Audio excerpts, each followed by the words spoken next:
testing. It's proving their skills through a variety of assessments, through a variety of things. So in that way, we try to accommodate to everyone. Okay. Let's say, Jane, to our viewers, if we might now, if you haven't finished high school and you're over age 18, listen up. But likewise, too, if you know people in the community who may not have finished high school, we're going to give you some references to how to take advantage of these opportunities.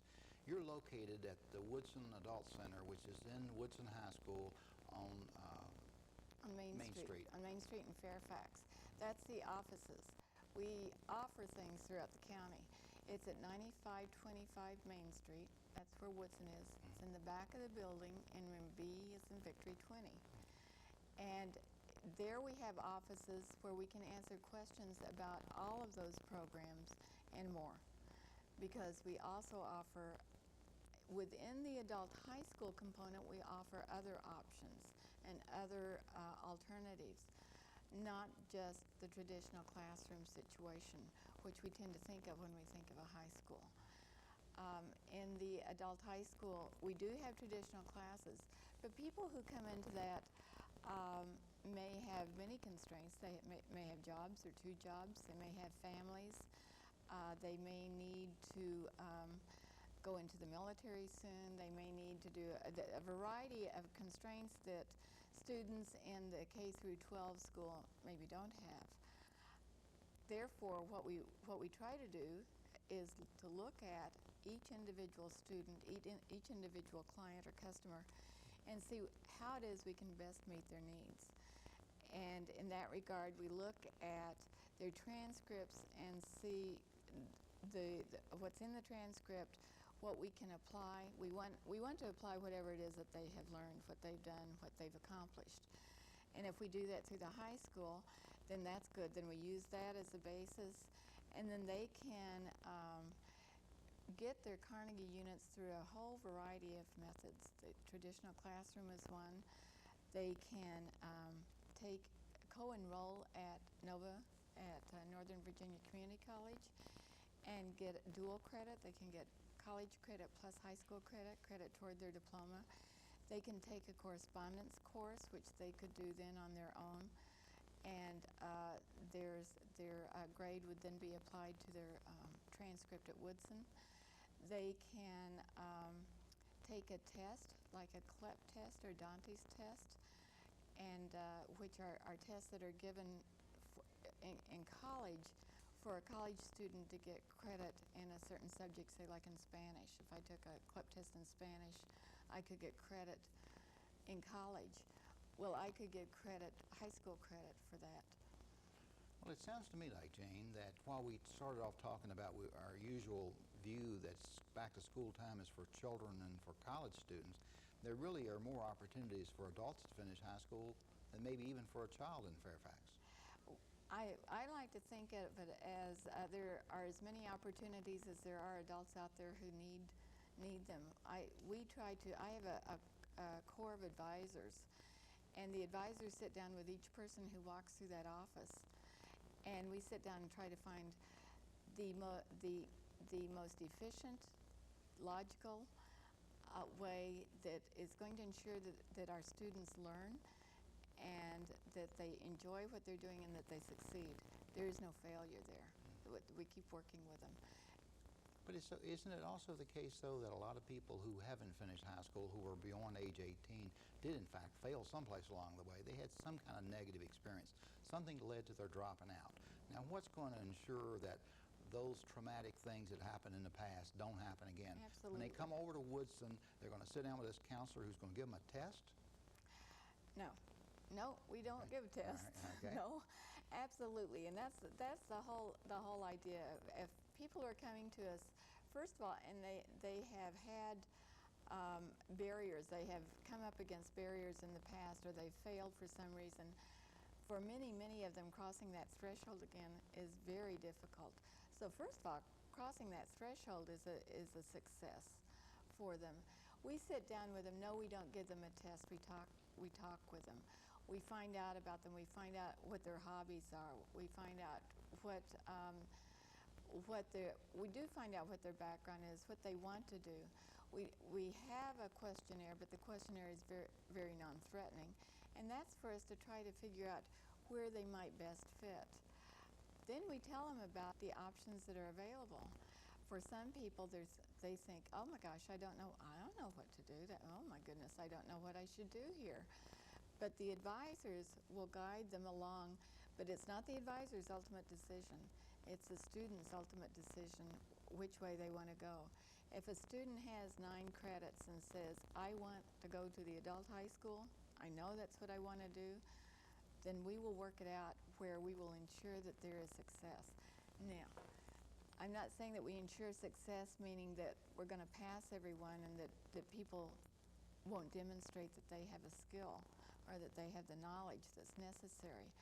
But we have, the advisors are a support, almost like a mentoring group. The classes are small. If they work individually or independently, they can work with an advisor and a specialist. We also have a program that I didn't mention before, which is called Credit by Objective, where the student works with an advisor and designs his or her own program, designs the learning objectives, the activities, the products that he or she is going to produce, how they're going to present it, the timeline, and then sets off to do it.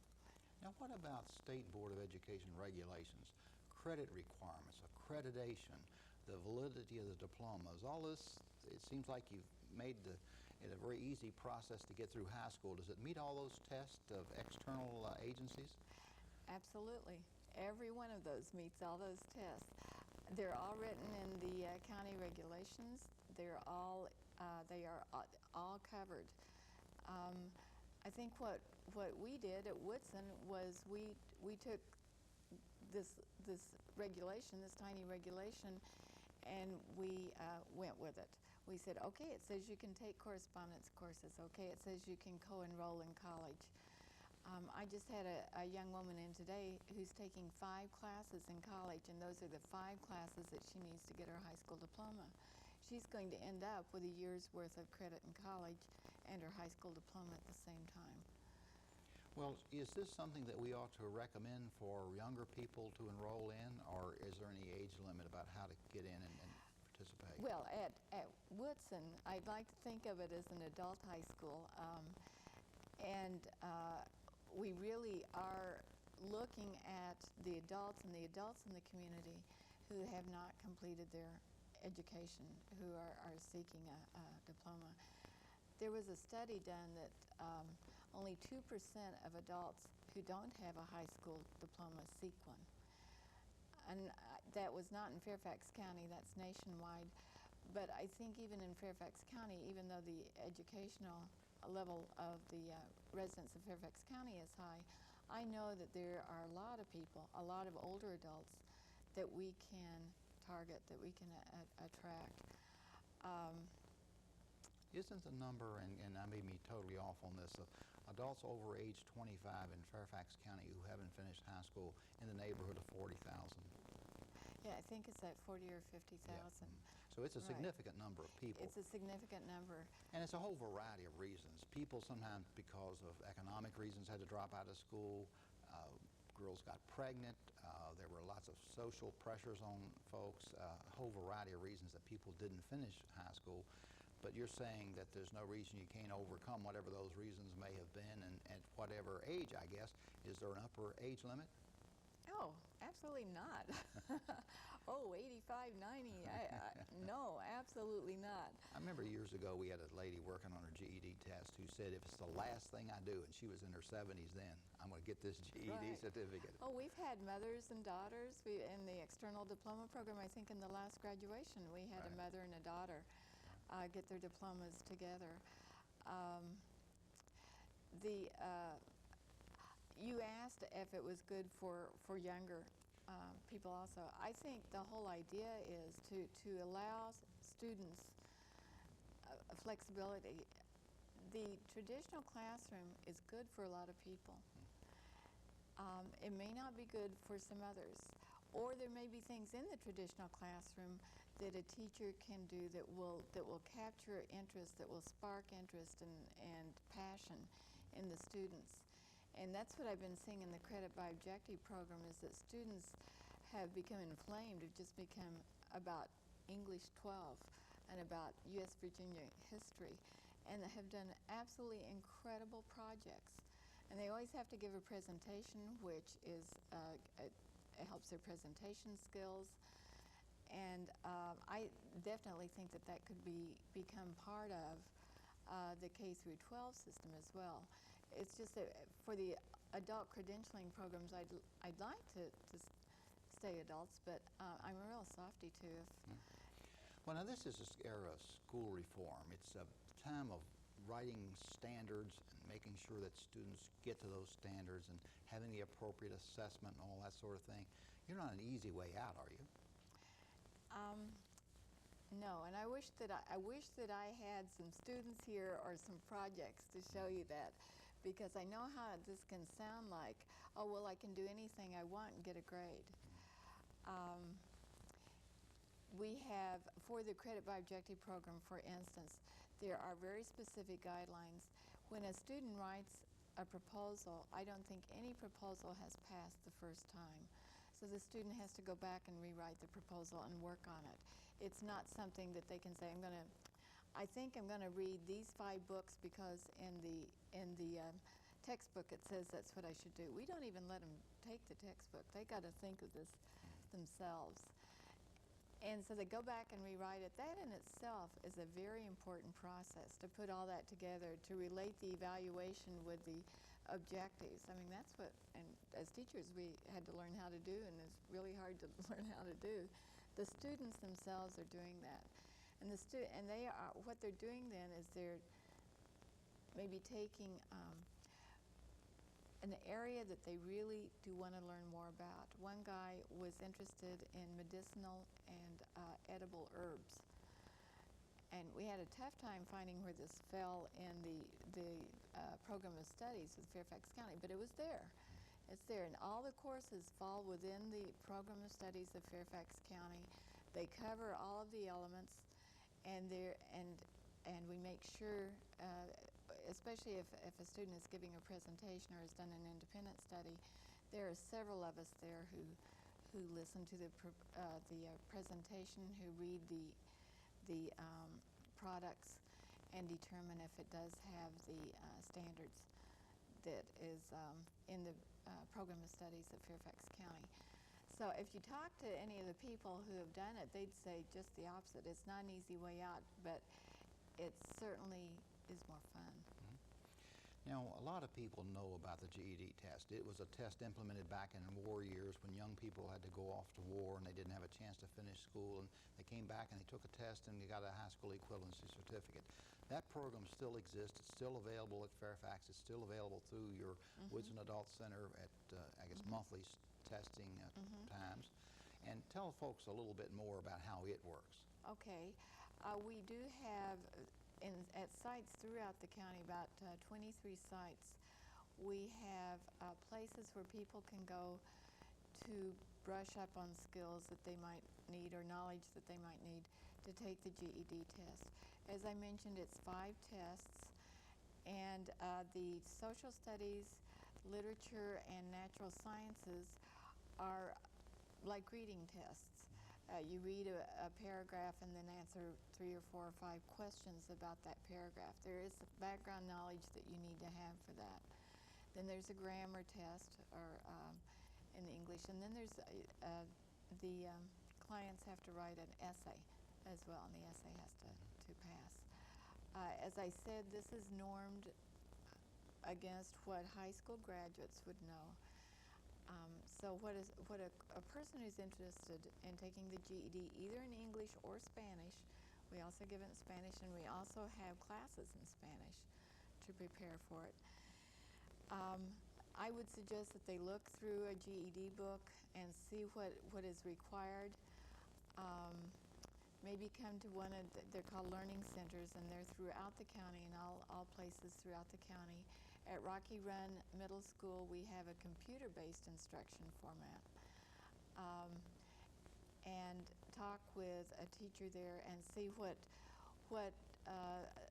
he or she might need to work on in order to to be successful in taking the test. We give a pre-test so that, and if a person wants to know, well, I just want to know maybe how well I'm going to do, then they can take the pre-test, which is half as long as the test, and see, maybe that sort of gives a gauge for them. So they can buy the books and study on their own. They can go to one of the learning centers, and they are listed in Classes, etc., which is distributed to all the homes in the county 4 times a year. They can call our number, which is 503-6440, and we'll give them that information. Or they could just take the test, and the tests are the 3rd Saturday of every month. And they can do the pre-test in advance. Right. Pre-test is a little short, try it out, see how you're going to do kind of thing. Right, it's half long. And then if you take the pre-test and you find out that you're good on the verbal skills, need a little brushing up on math, you could go to a learning center and you can go to a learning center. We also have a volunteer learning program in Fairfax County. And that, well, you were instrumental in starting the volunteer learning program. How many years ago was that? Maybe 25 years ago. 25 years ago. But there are about 225 active volunteer tutors, and they work one-on-one with people, and they work in the learning centers, and they work in the adult high school classes, and they work with external diploma program clients. So a client could also get a tutor if they can't go to a learning center and work on it. The learning centers are there to help to give people the opportunity to go work on any skills that they might need. An external diploma client might go to a learning center to work on math skills or reading skills if they might need that. A high school student can go to a learning center to brush up on some skills, to have some time to do that. GED potential graduates can come into an adult high school class to brush up on skills. So it all intertwines, that we share our resources and our sites. So if there's a person who wants to get a high school credit but lives in the Route 1 area, maybe they want to go to Bryant to the Learning Center and work on a credit by objective with someone who will meet them at Bryant. So that's an opportunity for them too. Now we're going to summarize all this at the end so folks will understand among these multiple options how it is that you can make choices, because obviously there are many different ways to go about finishing high school, and I think that's one of the points we'd want to make on this show, that if you don't have a high school diploma in Fairfax County, there's really not much of an excuse for not getting one. There's a different number of ways. Of any. Okay. Now let's finally then, or not finally, but of the third major options we talked about, the external diploma program, I found to be a tremendously exciting concept when we introduced it years ago, about how that works then as a way to finish high school. As I mentioned earlier, the external diploma competencies are based on real-life skills. So a person who comes in and who has managed a household or has held a job has real-life skills, and the responsibility then is to demonstrate that in a series of competencies. There are all sorts of different types of competencies. There's a technological one where they have to show that they have skills with technology, computers and VCRs. Ooh, I may not pass that one. But those types of things. But there are competencies that are based on writing skills, where they do write to consumer agencies or to legislators. And there are competencies based on mathematical skills, measuring a house for carpeting, or for how much paint they need to get to paint the walls, or material for the drapery. So they're real life skills that they're using, and so they can bring in what's really happening into their lives into what they're doing to get their diploma. When they have a competency, they go out and they work on this competency. They go with a volunteer tutor and say, I really need help figuring this out. Can you teach this to me? And the volunteer tutor can do that, or maybe they would come to a learning center, or even one of the adult high school classes. maybe it's in psychology, and that would be the class. Or now with the technology, computer keyboarding. So they learn the skill, then they go back and sit down with their assessor and say, okay, here, I've done it. The assessor's role is to determine that they've done that to 100% accuracy. And there are very stringent guidelines for it. But what is very exciting about it is that they're real life skills. I mean, that's what people are really doing in their lives. And it validates what they've already done. One component of it is being assessed by a community assessor with what they've done in their lives. It could be one guy, as I remember, one guy was an author, and he was assessed by a writing teacher, by a community assessor. So his books, what his job had been, or his magazine articles, was assessed by a community assessor. Or a person who volunteered in a nursing home was assessed by our program specialist for the senior enrichment program. And I can remember back in the early days, a police officer who had become a policeman before high school completion was a requirement was back to finish his high school, and he went through external diploma program. He was assessed by the director of the Northern Virginia Police Academy, whom he had taught back when that person was a rookie cop. Oh, that is really that's a bit of a turnabout. Yeah, that's really neat. Well, so here are all these choices, these different ways to go. The adult in the community has to make a decision. How do they go about it? What we like to say is to go to an information session. We have information sessions held weekly, and they are at different sites in the county too. It's at Bryant, Falls Church, Chantilly, and Woodson.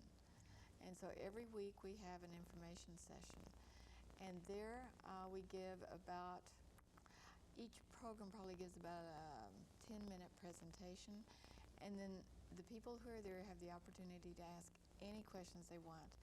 And the people there are knowledgeable and know what's going on. We also have an information line that people can call. And that's 503-6440, which I gave before. And they can call there, and we'll send out the printed information when they call. But we strongly suggest that people go to the information session, because it's there that they can really get the broad range of it all. Because there will be a high school person talking about the high school, there will be a GED person talking about GED, an external diploma person talking about external diploma. So they will truly have all the answers. Now, sometimes not having finished high school is a dark secret in people's past that sometimes family doesn't realize, and certainly people in the neighborhood don't realize. But if you're in that situation where you really haven't finished high school but you don't tell anybody, but you really want to, is there a way that we can take care of that problem? The external diploma program is designed to be confidential as well. No one has to know who's doing what in the program. There are no names ever given out unless the people say that it's okay. That certainly is a confidential program. Now, of course, the other side of this thing is it's also a family affair, and the exciting part of my service in adult education was to go to the graduation programs where generations of families came out and saw the loved one, whether grandma or mom or whatever, get a high school credential. And that's what I was, there was the mother and daughter who graduated with the external diploma program. And their whole family who was there to congratulate them with that. The graduations are, I think, just the greatest graduations I've ever seen because of the support. Lots of ways to finish high school in Fairfax County. If you don't have a diploma, you want to participate, call Jane Cruz at the Woodson Adult Center, or stop by that location at Main Street right at Pickett Road at the Woodson High School. Also attend one of the information sessions. They're listed in classes, etc., of the adult education publication. 503-6440 is that number you've been given. Call her up. Hope you'll join us next time on Virginia Legislative Review.